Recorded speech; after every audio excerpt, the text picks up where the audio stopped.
नमस्कार। Sunday special के इस एपिसोड में आपका स्वागत है। और आप सब जानते हैं कि 23 और 29 अप्रैल को पश्चिम बंगाल में मतदान होना है।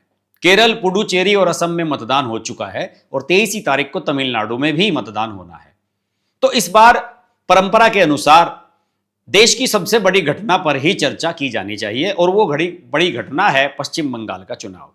पश्चिम बंगाल का चुनाव इसलिए भी दोस्तों ज्यादा हाईलाइट हो गया है क्योंकि एसआईआर की प्रक्रिया को लेकर ममता बनर्जी ने यहां बड़ा बखेड़ा किया। उन्होंने इसे डिले करने के लिए तमाम प्रयास किए, लेकिन उसके बाद भी सुप्रीम कोर्ट ने हस्तक्षेप किया और इसको डिले नहीं होने दिया।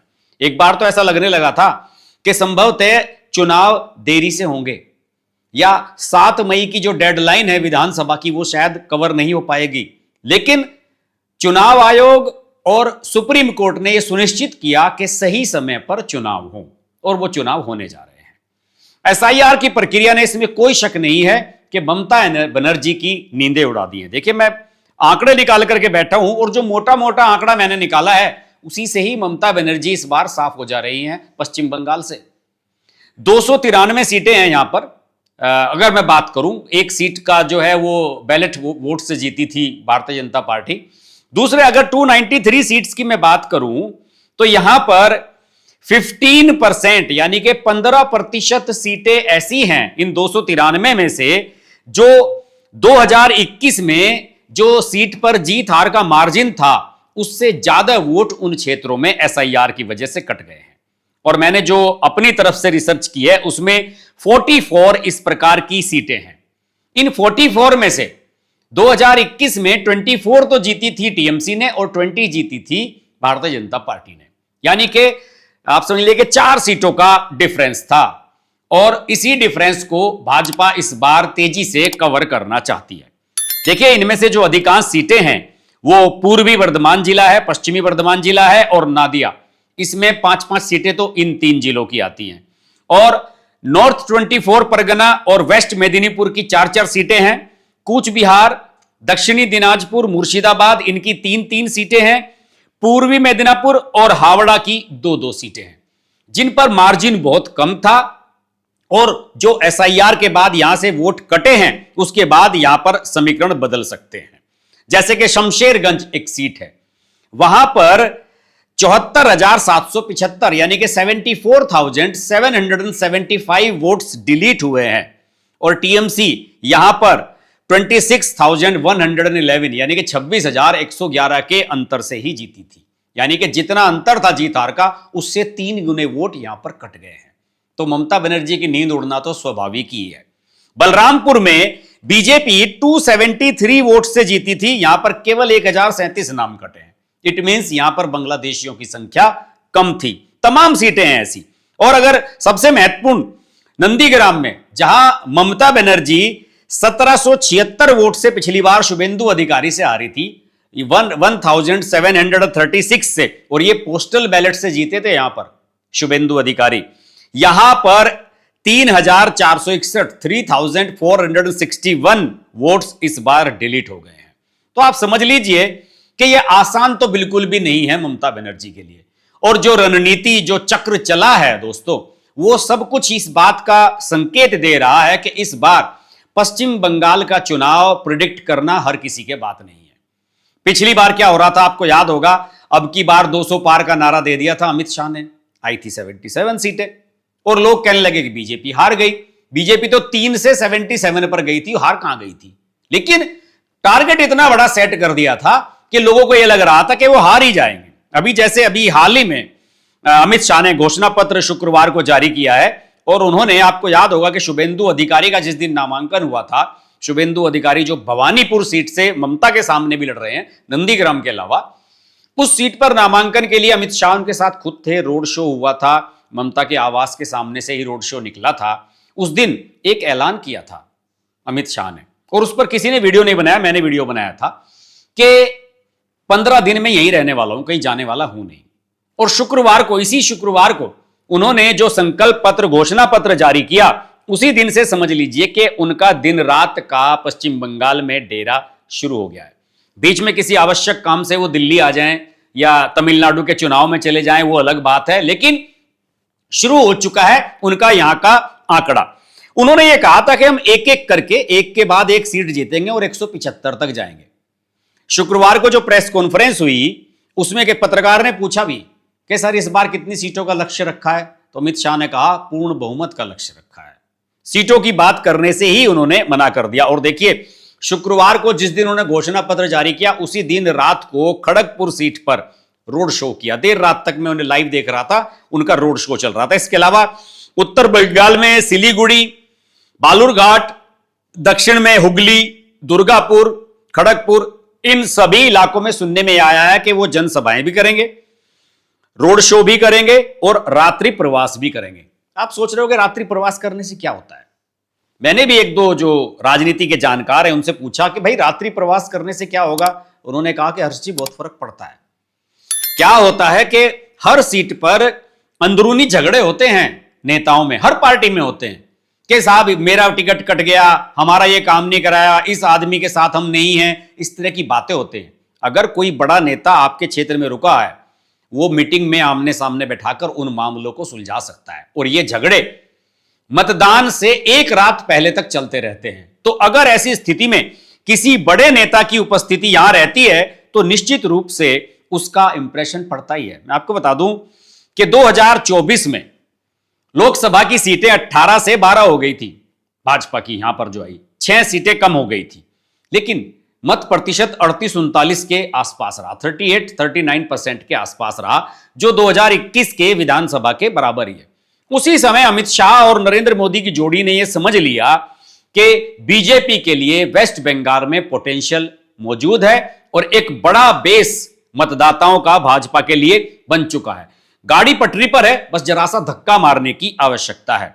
इसी के तहत सितंबर 2025 में, पिछले साल सितंबर में, भूपेंद्र यादव को जो केंद्र में मंत्री हैं उनको यहां का प्रभारी बनाया गया और त्रिपुरा के पूर्व मुख्यमंत्री बिप्लब कुमार देव जो सांसद भी हैं इस समय, उनको सह प्रभारी बनाया गया। क्योंकि त्रिपुरा और पश्चिम बंगाल में कनेक्शन है काफी, दोनों जगह बांग्ला भाषा बोली जाती है, तो वो भाषा को अच्छी तरह समझते भी हैं। और भूपेंद्र यादव अमित शाह के बहुत विश्वसनीय हैं। और वहां पर आप देख लीजिए कि मध्य प्रदेश में उनके नेतृत्व में चुनाव लड़ा गया, महाराष्ट्र में लड़ा गया, बिहार में लड़ा गया, सब जगह भाजपा जीत करके आई। पिछली बार गलती हुई थी, कैलाश विजयवर्गीय को प्रभारी बनाया गया था, उन्होंने टीएमसी वालों को भर भर कर पार्टी का सत्यानाश कर दिया था और इस तरीके से कैडर नाराज हो गया था। लेकिन इस बार अमित शाह ने वो गलती नहीं की। और एक बात बताता हूं मैं आपको, इसी साल जनवरी में कार्यकर्ताओं की एक बैठक ली थी अमित शाह ने कोलकाता में, और उन्होंने कहा था कि साहब इस समय देखिए देश में 21 राज्यों में एनडीए की सत्ता है, कुछ में भाजपा अपने दम पर है, कुछ में वो सहयोगियों के साथ है। लेकिन उन्होंने कहा कि 28 में से 21 राज्यों में हमारी सत्ता है, लेकिन पश्चिम बंगाल में हम नहीं है, इतना बड़ा स्टेट है। और प्रधानमंत्री मोदी जी के चेहरे पर स्माइल तभी आएगी जब हम वेस्ट बंगाल भी उन्हें जीत कर देंगे। आप समझिए कि एक इतना बड़ा नेता अपने से बड़े नेता के बारे में जब छोटे कार्यकर्ता के सामने इस प्रकार की बात करता है तो उसमें कितना जोश भर जाता है। यही वजह है कि अमित शाह ने इस बार किसी भी खाने को टिक करने में गलती नहीं की है। उन्होंने यह फैसला किया कि अब कुछ भी हो जाए चुनाव जितवा कर ही यहां से जाऊंगा। मैं ये नहीं कह सकता कि 15 दिन का जो उनका प्रवास है इस दौरान वो चुनाव जितवा ही देंगे, लेकिन आप समझ लीजिए अगर चुनाव जीत भी नहीं पाए तो उस स्थिति में पार्टी को यहां निश्चित तौर पर पहुंचा देंगे जहां टीएमसी के लिए या किसी अन्य दल के लिए उसे डाउन कर पाना संभव नहीं होगा। ये इतने बड़े लेवल पर प्रयास किया जा रहा है। और देखिए एसआईआर की जो प्रक्रिया है इसने अप्रत्याशित रूप से बीजेपी को साहस और बल तो दिया ही है। भवानीपुर में, मैंने तो इस पर एक अलग से वीडियो बना दिया, इसी चैनल पर आप देख भी सकते हैं। भवानीपुर में ममता बनर्जी हार रही है। भवानीपुर में कोई मुस्लिम वोट इतने ज्यादा नहीं है और डिलीशन के बाद भी यहां पर हिंदी भाषी लोग बहुत सारे रहते हैं, बड़ा पॉश इलाका है। यहां पर गुजराती भी हैं, राजस्थानी भी हैं, बिहार के लोग भी हैं, यूपी के लोग भी रहते हैं, हरियाणा के भी लोग रहते हैं, तो मिक्स आबादी है यहां पर अगर ठीक ठाक मतदान हो जाता है तो भवानीपुर में भी शुभेंदु अधिकारी उनको हरा सकते हैं। मुर्शिदाबाद जिसको लेकर के बहुत चर्चाएं होती हैं, एसआईआर में 2 राउंड में जो यहां पर वोट कम हुए हैं 2.78 लाख, यानी कि 2,78,000 वोट कम हुए हैं। मालदा में भी बड़े पैमाने पर वोट कटे हैं और टीएमसी और बीजेपी दोनों को ही ऐसा लग रहा है कि इस तरीके से पोलराइजेशन होगा, ध्रुवीकरण होगा। टीएमसी को यह लग रहा है कि मुसलमान मतदाता ज्यादा एग्रेसिव होकर उसके समर्थन में वोट करेगा, लेकिन बीजेपी को यह लग रहा है कि इतने सारे जो वोट कटे हैं और ज्यादातर बांग्लादेशियों के ही जो वोट कटे हैं, इससे निश्चित तौर पर मतदाता के ऊपर जो हिंदू वोटर है ये इंप्रेशन जाएगा कि भाजपा ने अपना काम कर दिया है, अब हमारी बारी है कि हम जाकर के वोट डालें और भाजपा को यहां लेकर के आए। देखिए, मुर्शिदाबाद की अगर मैं बात करूं, उदाहरण दे रहा हूं आपको, मुर्शिदाबाद से टीएमसी को, या मुर्शिदाबाद में 22 सीटें हैं, उसमें से 20 टीएमसी को मिली थी, केवल 2 भाजपा को मिली थी विधानसभा सीटें पिछली बार। और मालदा में जहां बड़ा हंगामा हुआ था, जहां पर न्यायिक अधिकारियों को बंधक बना लिया गया था देर रात तक, वो भी बड़ा महत्वपूर्ण इलाका है। 12 में से 8 सीटें टीएमसी को मिली थी, 2 बीजेपी को मिली थी केवल। बहुत कड़ा मुकाबला था इनमें और बड़े जीत हार से बड़ा अंतर कम रहा था। 2024 के लोकसभा चुनाव में मुर्शिदाबाद जिले की तीनों लोकसभा सीटें टीएमसी ने जीती थी, इसलिए सबसे ज्यादा वोट वहां पर ही कटे हैं। और 2024 में मालदा में जो 2 लोकसभा सीटें हैं, टीएमसी ने एक भी नहीं जीती थी, एक कांग्रेस ने जीती थी और एक बीजेपी ने। दक्षिणी मालदा सीट कांग्रेस के जो सांसद हैं ईशा खान चौधरी, उन्होंने जीती थी। और ईशा खान चौधरी को तो मैंने ये भी बयान देते हुए सुना है कि इस बार कांग्रेस को मालदा में कुछ विधानसभा सीटें मिलने जा रही है। आप समझिए कि अगर मुस्लिम बहुल इलाके में जहां इतना प्रभाव है मुस्लिम वोटों का, अगर वहां पर कांग्रेस को कुछ सीटें मिल रही हैं तो वो घट किसकी रही हैं? वो सीटें टीएमसी की घट रही हैं। और दूसरी ओर अपने मतदाताओं को एड्रेस करने के लिए अमित शाह ने संकल्प पत्र जारी करते हुए कुछ बातें बड़ी स्पष्ट तौर पर कही। उन्होंने कहा कि जैसे ही हम सत्ता में आएंगे, साल भर के अंदर 6 महीने के अंदर हम यूसीसी, यूनिफॉर्म सिविल कोड, यानी कि कानून सबके लिए एक है, वो लागू कर देंगे। और उन्होंने उदाहरण भी दिया कि हम गुजरात, उत्तराखंड, कई राज्यों में इसको लागू भी कर चुके हैं और कई राज्यों में लागू करने की प्रक्रिया में है। तो इससे निश्चित रूप से जो हिंदू वोटर है, जो बीजेपी का कट्टर वोटर है, उसे इस बात का आश्वासन मिलता है कि अगर वो सरकार में बीजेपी को लाने जा रहा है तो बीजेपी भी यहां पर कुछ सोच करके प्लानिंग के साथ आ रही है। अब जैसे ममता बनर्जी ने एक बड़ा स्कैंडल उछाल दिया कि मोदी जी आपको मछली नहीं खाने देंगे। एक पत्रकार ने सवाल पूछा अमित शाह से कि भाई ममता जी कह रहे हैं कि अगर बीजेपी यहां आ गई तो मछली नहीं खाने देंगे। तो उन्होंने पत्रकार से ही पूछा कि आप बताइए, क्या ऐसा है?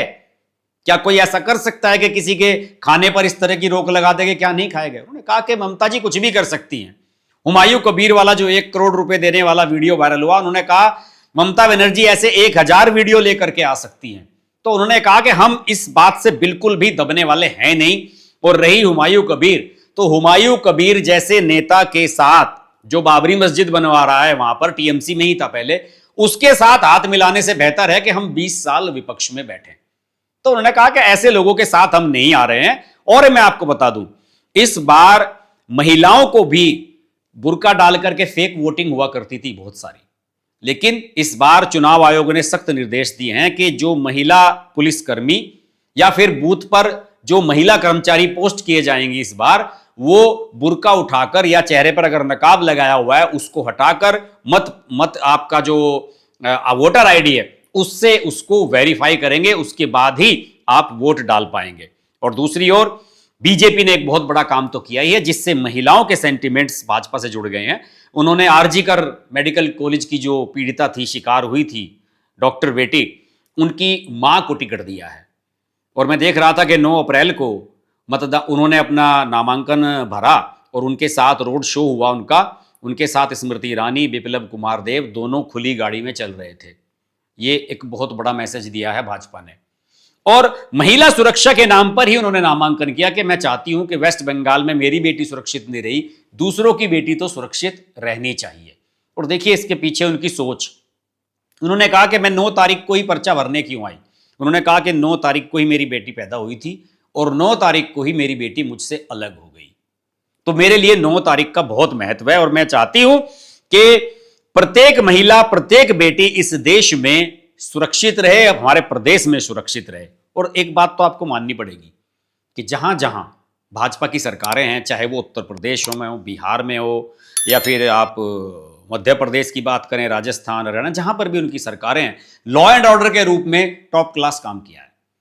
यही उत्तर प्रदेश 2017 तक, जहां पर शाम के समय महिलाएं घर से नहीं निकलती थी, वहां पर आज खुलेआम 12 बजे तक भी आप घूमते रहिए, कोई आपको कुछ कहने वाला है नहीं। योगी जी ने बदल दिया सारी चीजों को। दूसरे स्टेट्स में भी ये स्थिति है। तो भाजपा ने अपना ये इंप्रेशन तो क्रिएट किया ही है कि भाजपा जहां आती है विकास करती है, डेवलपमेंट करती है, हाईवेज बनाती है, मेट्रो ट्रेन बनाती है, इंडस्ट्री को बढ़ावा देती है, बड़े बड़े कारोबारियों को लेकर के आती है, और लॉ एंड ऑर्डर पर तो बढ़िया काम होता है। और ये सब चीजें भाजपा के समर्थन में जाती हुई नजर आ रही है। आज के वीडियो में इतना ही।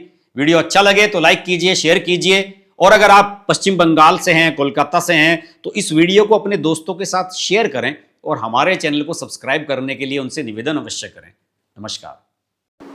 अगर आपको हमारी वीडियो पसंद आई तो वीडियो को लाइक करें, चैनल को सब्सक्राइब करें और नोटिफिकेशंस के लिए बेल आइकन को प्रेस करें।